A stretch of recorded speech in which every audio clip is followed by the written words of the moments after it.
Howdy everyone. This week I want to start off the video the same way I started last week's video, which is talking about baseball. The MLB trade deadline just passed, and the first trade I want to discuss is Matt Kemp to the Atlanta Braves. Now, Matt Kemp to the Braves was sent to Atlanta for Hector Olivera. Olivera was someone who had a subpar time trying to hit a Major League Baseball, and someone who made the subpar decision to hit a woman. Hey yo! And he obviously needs a fresh start in San Diego. Maybe he gets it, maybe he doesn't. It's been rumored that after he serves his 82 game suspension for hitting a woman, he will be designated back to the minors for the San Diego Padres. As far as Matt Kemp goes, he's going to give Atlanta some excitement. He's going to put some butts in the seats because he hits home runs, and he's hit 5 more home runs than any other Brave on the Braves right now. And he's just going to be a great guy, a great person to fill in this space, this weird space for Braves fans between just being horrible and having those young guys in the farm system, guys like Dansby Swanson, Ozzie Albies, and even Travis Dermott, from the Texas Rangers system, who's just traded to the Braves last week as well. So the Braves are going to be legit in that new stadium and that new era in Cobb County in 2017, 2018.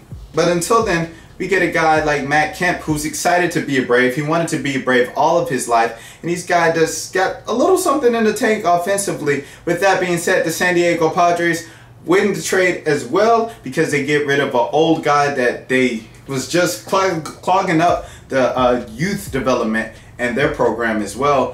He's a guy that's body is broken down, so he's not that good defensively anymore.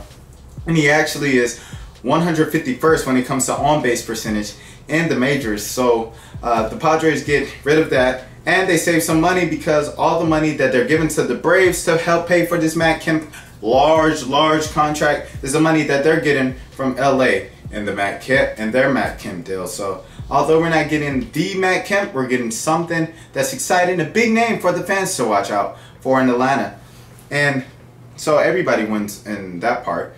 Now moving on to talking about the rest of the baseball trade deadline. Jonathan LaCroix, the two-time All-Star catcher from the Milwaukee Brewers, turned down a trade to the Cleveland Indians earlier this week, and it made news because Cleveland was #1. They were first place.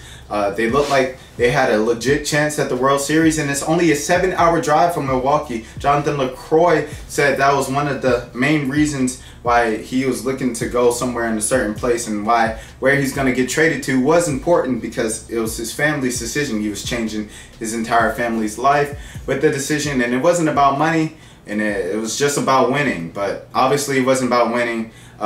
He wanted the starting position in Cleveland. They wouldn't promise it to him for 2017. Therefore, Jonathan LaCroix says no to Cleveland, and he ends up going to the Texas Rangers, a team who I think won the trade deadline because even at first place in the AL, they're still getting better, getting Carlos Beltran and bringing in Jonathan LaCroix. So hats off to you, Texas Rangers, as you're trying to win immediately, because these are guys that's nearing the end of their prime, especially Carlos Beltran, who's past his prime. But you got a guy like Jonathan LaCroix, Beltran, to add to that nucleus in Texas, in the Lone Star State. So good luck to you. Matt Moore is headed to the San Francisco Giants. Speaking of World Series contenders getting better, Matt Moore was a guy that obviously made a bunch of noise a couple years ago with the Tampa Bay Rays, but he had that Tommy John surgery in Tampa. It's like, you don't know how the future is going to look, but it's looking like a little promising that this dude is going to come back and he's going to be shades of the old Matt Moore. We still don't know what he is, but the good news is the Giants have depth, and they were first place already, so it's a low risk, low reward type deal. Low risk, high reward type deal, I should say, for the San Francisco Giants. And everybody knows that this is their year to win the World Series with the entire even numbers things, if you haven't seen the commercials or heard it 50 times every Giants game. But yeah, so good luck to the Giants, good luck to the Rangers. The Yankees are unloading all of their talent at the trade deadline, and they're building up their farm system for the first time in forever. They're not just buying all of their talent, they're growing their own talent. And so we'll see where the Yankees are in a couple of years. They'll probably be up there with the Braves. I don't know. I'm just saying things right now. But moving on to pigskin season. The NFL is back. Football is back. Everything's just exciting. and Josh Norman picked off this season where he left off last year.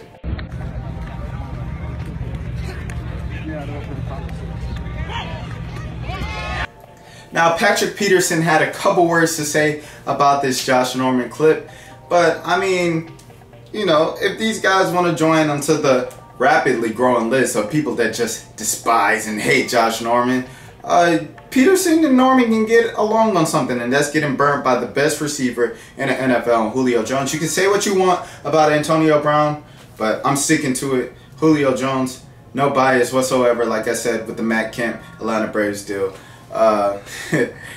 And yeah, so that's what's going on with that. Josh Norman and Patrick Peterson, they can be friends because both of them get burnt by the top receivers in the league every single year.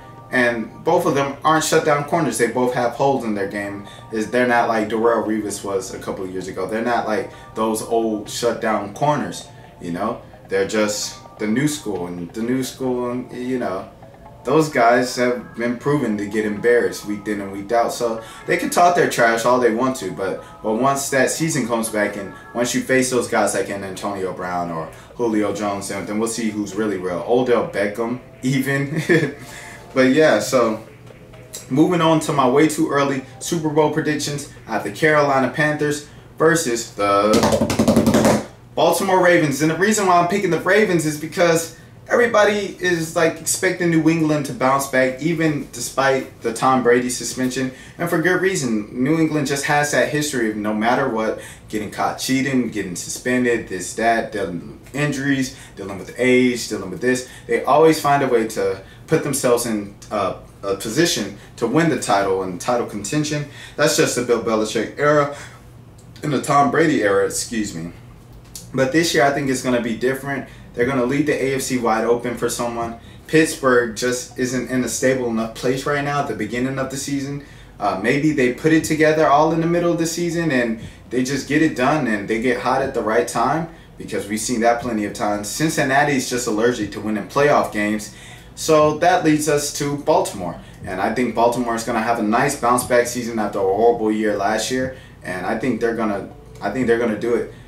Just think about those New York Giants years a few years ago, about half a decade ago, when those guys finished like 9-7, 8-8, 10-6, and they somehow just got hot at the right time and found themselves representing the NFC in the Super Bowl. I think what the Giants were back then, the Baltimore Ravens could be this upcoming year, and I got Carolina winning it all with Cam Newton, Millie rocking her, hitting them folks, whatever dance he's going to be doing now since he's retired to dab at the Kids' Choice Awards. So we're going to respect Cam Newton's opinion, and for the rest of society's sanity, because I know you're tired of seeing everybody dab since then, you know, we're going to respect it and not dab right now.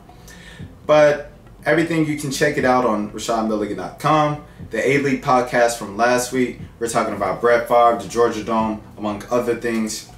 And you can see everything. Make sure you like, comment, subscribe. Until next week, take care of yourself.